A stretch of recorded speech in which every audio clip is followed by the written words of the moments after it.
अस्सलाम वालेकुम स्टूडेंट्स। तो आज की इस वीडियो में हम लोग पढ़ेंगे फिज़िक्स के चैप्टर नंबर 1 के शॉर्ट क्वेश्चंस के बारे में।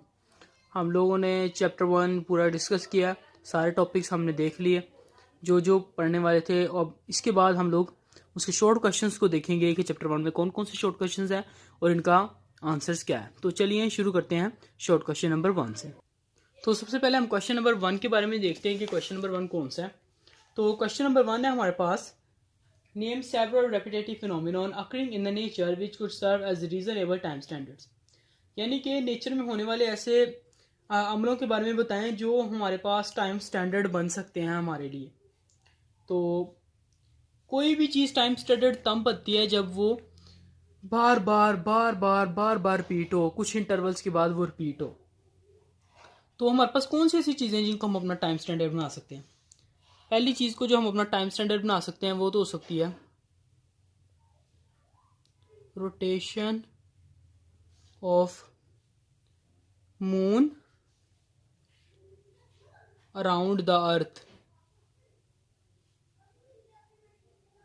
पहला पॉइंट तो ये हो सकता है, और दूसरा point rotation of earth around the सन।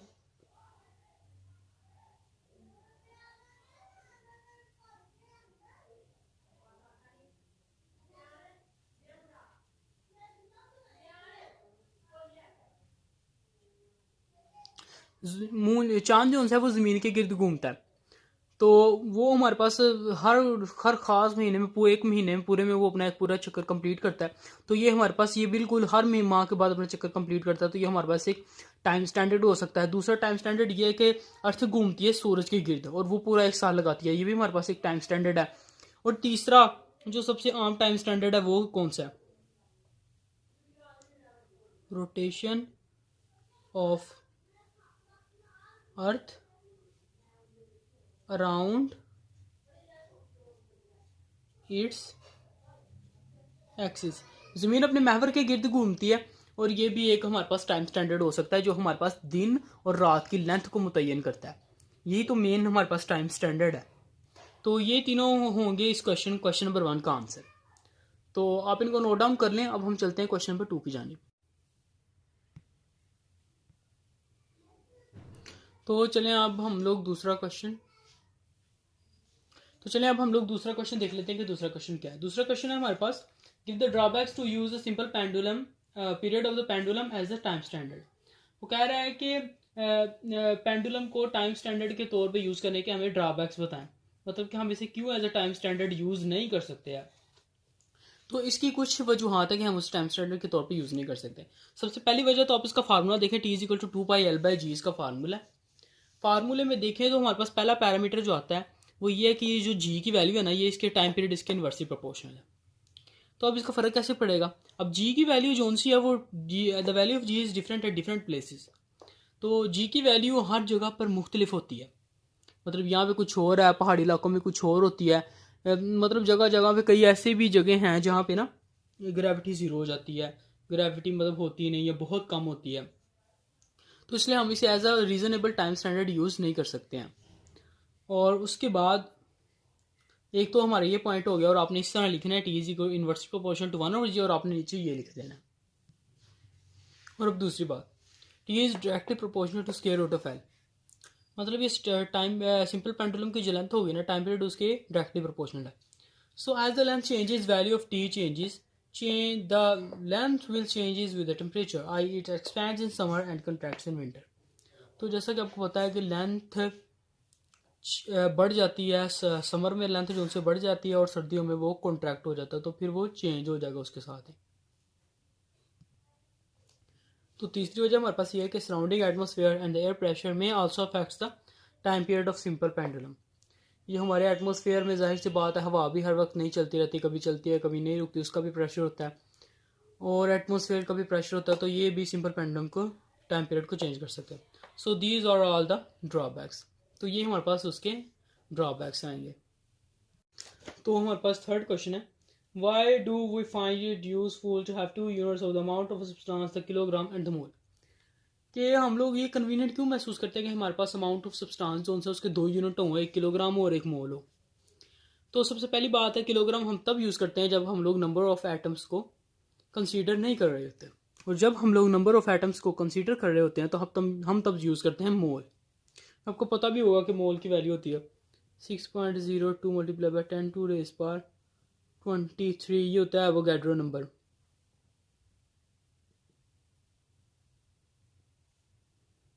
तो ये हमारे पास इतने मोल्स होते हैं और 1 मोल के अंदर इतने नंबर ऑफ एटम्स होते हैं। तो ये तो होता है हमारे पास जब हम लोग नंबर ऑफ एटम्स कंसीडर करते हैं, और जब हम नंबर ऑफ एटम्स कंसीडर नहीं करते तब हम लोग यूज़ करते हैं केजी। तो हमारे पास क्वेश्चन नंबर 4 है कि 3 students measure the length of the needle with a scale on which minimum division is 1 millimetre. तो हमारे पास जिससे उन्होंने मेजर किया ना स्टूडेंट्स ने लेंथ एक नीडल की, वो उसका लीस्ट काउंट है 1 मिलीमीटर, यानी कि 0.001 मीटर। तो आगे वो कह रहे हैं 1 मिलीमीटर एंड रिकॉर्डेड एज, पहले स्टूडेंट ने रीडिंग ली है 0.2145 मीटर, दूसरे स्टूडेंट ने रीडिंग ली है 0.21 मीटर, और तीसरे स्टूडेंट ने रीडिंग ली है 0.214 metre. Which reading is correct and why. वो पूछ रहा है कौन सी रीडिंग करेक्ट है और वाई। तो इन तीनों रीडिंग्स में से ये वाली जो सी थर्ड वाली रीडिंग है ये करेक्ट है। क्यों? क्योंकि हमारे पास जो लीस्ट काउंट है ना उसके अंदर 0.001 वो पॉइंट के बाद 3 डेसिमल प्लेसेस तक है, और हमारे पास ये वाली जो रीडिंग है इसमें भी नंबर जो हैं पॉइंट के बाद 3 डेसिमल प्लेसेस तक नंबर्स हैं, 3 डेसिमल प्लेसेस हैं पॉइंट के बाद। तो ये वाली रीडिंग इसलिए करेक्ट होगी। उसके पास हमारे पास क्वेश्चन नंबर जो सा 5 जो सा इसको आपने छोड़ देना है, इस तरह के क्वेश्चंस नहीं आते हैं।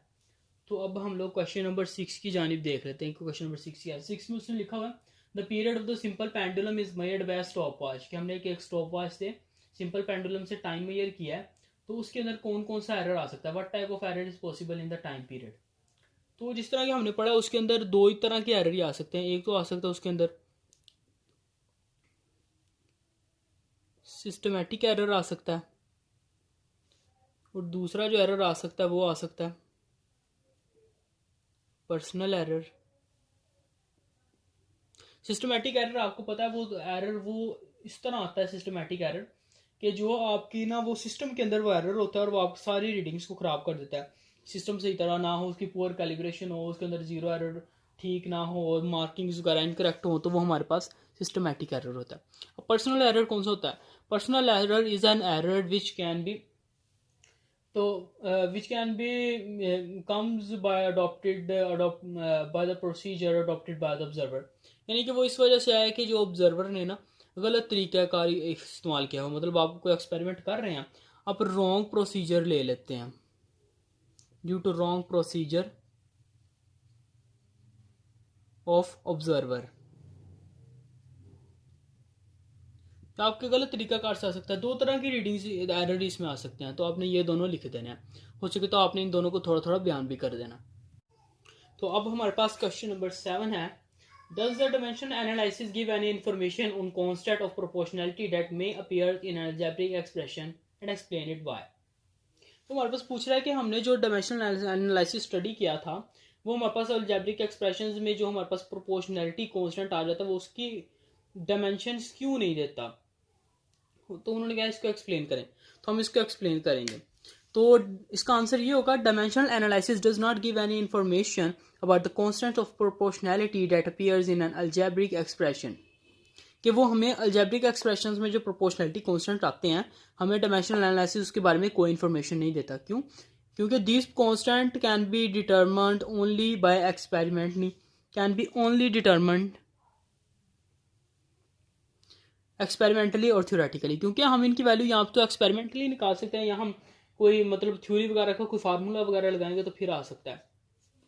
तो जिस तरह जब हम लोग टाइम पीरियड का रिलेशन बना ले होते हैं तो हम लोग कहते हैं time is directly proportional to the square root of length, फिर हम कहते हैं time is directly proportional to the inverse of value of G, फिर हम लोग कहते हैं टी इज इन्वर्सली और डायरेक्टली प्रोपोर्शनल टू एल, और इस तरह हम लोग जी लिख देते हैं।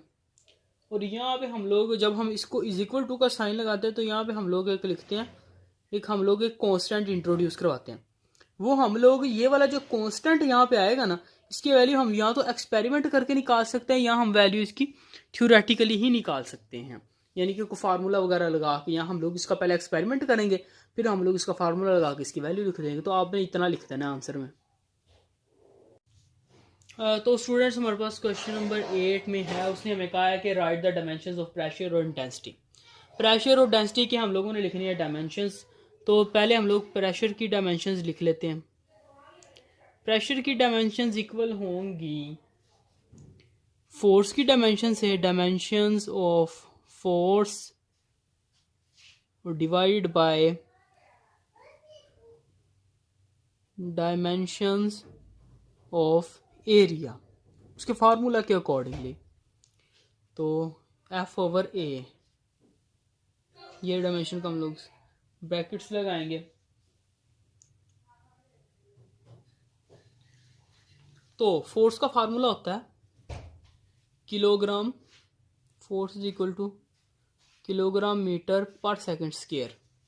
तो आएगा किलोग्राम के लिए एम आएगा, लेंथ के लिए एम के लिए, मीटर के लिए लेंथ एल आएगा, और सेकंड के लिए टी टाइम आएगा -2 इसकी वैल्यू, ये इस तरह आ जाएगा। और एरिया होता है metre square, area metre square होता है, तो आ जाएगा L square.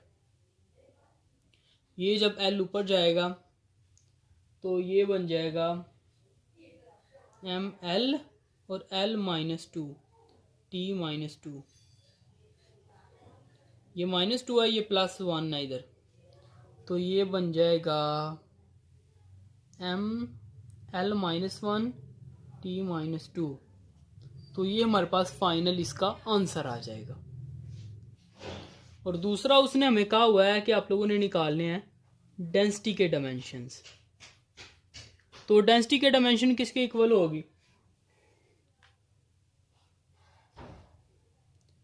Mass by volume होता है ना इसका फार्मूला डेंसिटी का, volume is equal to density. तो डेंसिटी को हम जाहिर करते हैं रो से, rho is equal to mass m और वॉल्यूम v बड़े वाला। तो मास का हम लोगों को पता है यूनिट क्या होता है, आप सबको पता है kg होता है, और वॉल्यूम का यूनिट होता है मीटर क्यूब। kg है तो हम लोग बड़े वाला m लिख देंगे, डिवाइड बाय वॉल्यूम है तो हम लोग, ये मीटर क्यूब है तो l क्यूब हो जाएगा। तो फाइनल फॉर्म जो बनेगी वो होगी m, या l ऊपर जाकर माइनस का होगा l माइनस एम एल -3, ये रो की होगी डेंसिटी, इसके ये डायमेंशंस होंगे। तो आपने इसी तरह लिख लेना, ये बहुत ज़्यादा इंपॉर्टेंट क्वेश्चन है और ये पेपर में बहुत ज़्यादा आता है, खासतौर पे MCQs में ये बहुत ज़्यादा आता है। तो अब हम लोग देखेंगे क्वेश्चन नंबर 9। क्वेश्चन नंबर 9 में हमें वो पूछ रहा है कि the wavelength lambda of the wave depends upon the speed v of the wave and it's frequency f। Knowing that lambda की वैल्यू उसने हमें दे दिया l है, v की वैल्यू LT-1 और फ्रीक्वेंसी की वैल्यू T-1, ये सारे उसने हमें डायमेंशंस दिए हुए हैं। तो उसने कहा decide which of the following is correct, उसने हमें बता दिया है, उसने हमें कहा कि ये वाला फार्मूला करेक्ट है, f is equal to v lambda, या फिर f is equal to v divided by lambda, कौन से वाला फार्मूला करेक्ट है। तो हम लोग अभी देख लेते हैं। पहले हम इसकी लेफ्ट हैंड साइड देख लेते हैं, क्योंकि डायमेंशन एनालिसिस इक्वल होते हैं ना, राइट हैंड साइड की डायमेंशन अगर लेफ्ट हैंड साइड के इक्वल आ जाएंगे तो मतलब डायमेंशन ठीक है। तो इधर फ्रीक्वेंसी है, फ्रीक्वेंसी के डायमेंशन हमारे पास T-1, ये तो हमारे पास आ गई लेफ्ट हैंड साइड। अब हम लोग देख लेते हैं राइट हैंड साइड।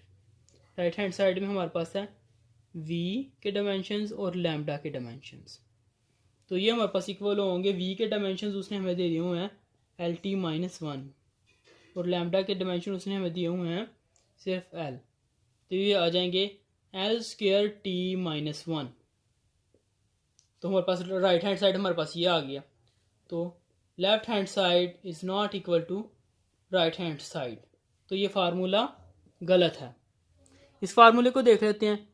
इसकी लेफ्ट हैंड साइड है हमारे पास f, वही है, f के डायमेंशंस हो गए हमारे पास T-1, इसकी राइट हैंड साइड हम लोग चेक कर लेते हैं। इसकी राइट हैंड साइड है v के डायमेंशंस डिवाइडेड बाय लैम्डा के डायमेंशंस। तो v के डायमेंशंस है हमारे पास LT-1 डिवाइडेड बाय लैम्डा के डायमेंशंस है हमारे पास l।